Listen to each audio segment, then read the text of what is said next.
Salut à tous les passionnés de ballon rond. Bienvenue sur ce nouveau podcast footespagnol.org.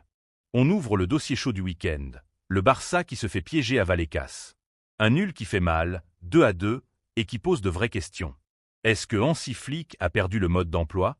Est-ce que certains joueurs sont déjà en vacances? On a décortiqué, et c'est sévère. Commençons par la défense.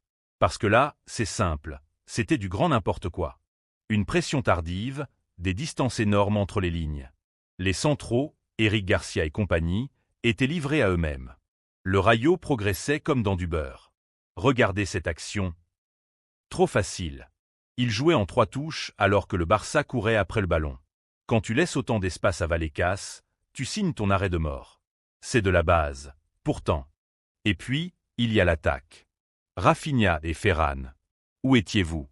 Oui, Eric a fait des mauvaises passes, mais il a aussi sorti un caviar pour Rafinha. Une balle qu'il faut marquer. Et là, nada.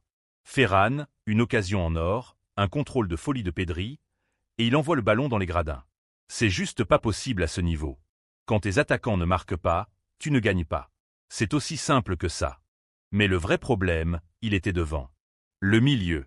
Pedri et De Jong ont souffert. Pourquoi? Parce qu'ils étaient seuls au monde. Personne pour proposer des solutions.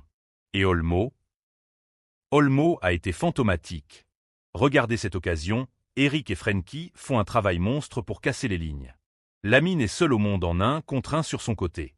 Et Olmo, lui, il décide de jouer à l'opposé, dans une zone surpeuplée.